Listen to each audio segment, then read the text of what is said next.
How's everybody doing tonight? Go this way. Normally there's not all the mics, so I'm gonna be over here. So hello, I'm over here now. So, as I said, my name is Jess Mallek. I've been doing this for a little while now. It's kind of close to a year, which is weird, thinking that much time has gone by. It's weird. Anywho, so for those of you who know me know that I work at a kindergarten school as a one-on-one aide. For those of you who didn't know, now you know. You're welcome. You're caught up to speed. Does anyone here have kids around that age? No? Good. You're blessed. It's great. Don't do it. Luckily, none of them are mine, so it's great. That being said, they're 5 or 6 years old, and you think they're pretty simple, but they have so many questions, it's not a good time. They want to know everything about everything. And usually the only way I get them to stop is by saying, contrary to popular belief, I don't know everything. Problem solved. But there are times I do try to answer their questions because we'll be honest about it, And, this one kid the one day he was telling me, oh yeah, my birthday is on the 21st of whatever month. Except he didn't say 21st, he said 21th. And he was like, why don't we call it that? I don't know. We just don't. But I will now call it that from now on. That's how that works. It goes 20, 21th, 22th? Don't know. Anywho, kids have, like I said, a lot of questions. Ironically, a lot of 5 or 6 year olds don't see people who look like me all the time. Shocker. That being said, I get questions about having piercings, tattoos, being a girl with no hair.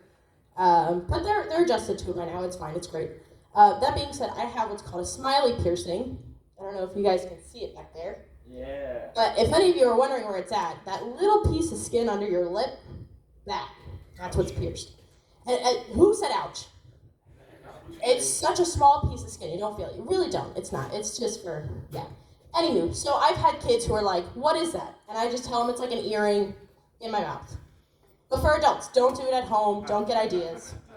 Please don't.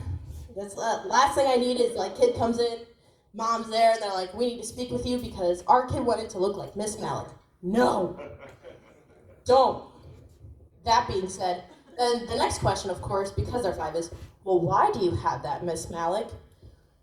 And I try to find ways to compare it to make sense to them. So I'm like, well, why did you wear that shirt today? And they're like, usually the answer is A, because my mom picked it out for me, or B, I found it on my floor. That leaves them more confused as to why I have a piece of metal in my mouth. That answers nothing. Correct answer I was looking for was because I think it looks cool. And that usually just resolves that a lot quicker. So I guess I'll leave with that from now on. Now in terms of tattoos, 5 or 6 year olds, which clicked in my brain, they do not understand object permanence. They don't necessarily understand that this is permanent. They think of the wash on, wash off tattoos. So I guess they thought for the last year that I've worked with them that this is a really long lasting wash on, wash off tattoo. It's not. That being said, I've had kids ask before, this one little girl, she said, Miss Mallek, when is that going to wash off? I said, sweet pea, it better not wash off. I have spent too much money on this. But the surprise on her face when she found out that there are forever tattoos was great. If I could bottle it, I would sell it and also use it for every time the doctor tells me to get on the scale at the appointment, Be like, oh, what? I've been on a diet. That being said, in the same day, I had another kid ask me about my tattoo, except he said, Miss Mallek, when you go to heaven, will you still have that? Right? So cute. And I said, yes, I will. It's a forever tattoo. I will have it forever. Which he thought was super cool. I thought it was super cool that he thinks I'm going to heaven. He clearly does not know I do comedy and does not hear the things I say at improv night. But as I say, I was baptized Catholic, so you right before you die, you say, God, I'm sorry, bing, bang, boom, you go in. That's how it works in Catholicism, right? You say you're sorry and you make it in. Yeah, right, last second. Exactly, last second. Apparently Dahmer did it, so, what are we judging here? Right. Anywho, speaking of God, I just think it would be interesting that, people always say, like, you're loud, you're rambunctious. But if God didn't want me to be the way that I am, he would have made me nonverbal autistic instead of whatever this version is. Now, speaking of nonverbal autism, I do occasionally work with children who are on the spectrum who cannot communicate thoroughly, verbally. So I've started to learn sign language, which is a lot easier than you would think. I already, quote unquote, talk with my hands anyways. Not Italian, so not an excuse. But that's quite literally basically what sign language is. It's talking with your hands. Ironic, isn't it? But that being said, it's very contextual from my understanding. For example, this is B. If you go like this, it can also mean blue. This is H, but if you go like this, it's Thursday. No, it has nothing to do with rubbing nipples. Get it out of your head. It's not a thing.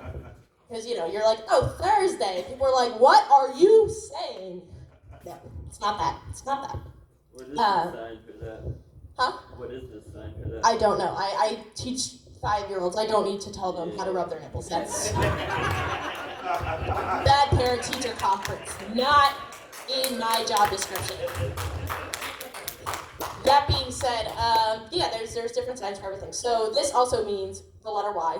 This means yellow, which I think will be super confusing if any nonverbal children or deaf children go to Hawaii, because they're gonna be like, why is everyone going yellow? What does that mean? Why is that a thing? I mean, it would also be super confusing for a deaf child to see someone go 21th, because they're gonna be trying to read your lips, and that makes no sense. They're like, that's supposed to be 22. Speaking of numbers and things like that, we obviously have to teach 5-year-olds math, which is crazy. I don't think they need it at that age, but we've taught them shapes, and we've taught them that certain shapes have points, which are known as vertices. A 5-year-old can say vertices, which is crazy. I can't even say that half the time.